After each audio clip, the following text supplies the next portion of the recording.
Leviticus chapter 1. And the Lord called unto Moses and spake unto him out of the tabernacle of the congregation, saying, Speak unto the children of Israel, and say unto them, If any man of you bring an offering unto the Lord, ye shall bring your offering of the cattle, even of the herd and of the flock. If his offering be a burnt sacrifice of the herd, let him offer a male without blemish.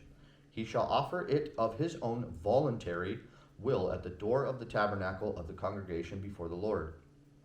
And he shall put his hand upon the head of the burnt offering, and it shall be accepted for him to make an atonement for him. And he shall kill the bullock before the Lord. And the priests, Aaron's sons, shall bring the blood, and sprinkle the blood round about upon the altar that is by the door of the tabernacle of the congregation. And he shall flay the burnt offering, and cut it into pieces.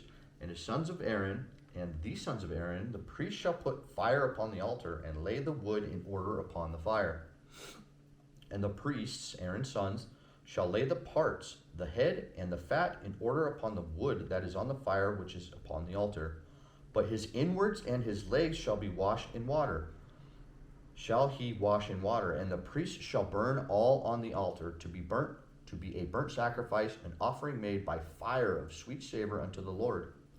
And if his offering be of the flocks, namely of the sheep or of the goats, for a burnt sacrifice, he shall bring it a male without blemish.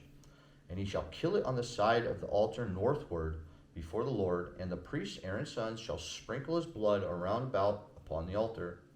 And he shall cut it into his pieces with his head and his fat. And the priest shall lay them in order on the wood that is on the fire which is upon the altar. But he shall wash the inwards and the legs with water, and the priest shall bring it all, and burn it upon the altar. It is a burnt sacrifice, an offering made by fire of a sweet savor unto the Lord. And if the burnt sacrifices for his offering to the Lord be of fowls, then he shall bring his offering of turtle doves, or of young pigeons. And the priest shall bring it unto the altar, and wring off his head, and burn it on the altar, and the blood thereof shall he wrung out on the sides of the altar. And he shall pluck away his crop with his feathers, and cast it beside the altar on the east part, by the place of the ashes. And he shall cleave it with the wings thereof, but shall not divide it asunder. And the priest shall burn it upon the altar, and the wood that is upon the fire, it is a burnt sacrifice, an offering made by fire, of a sweet smelling savor unto the Lord.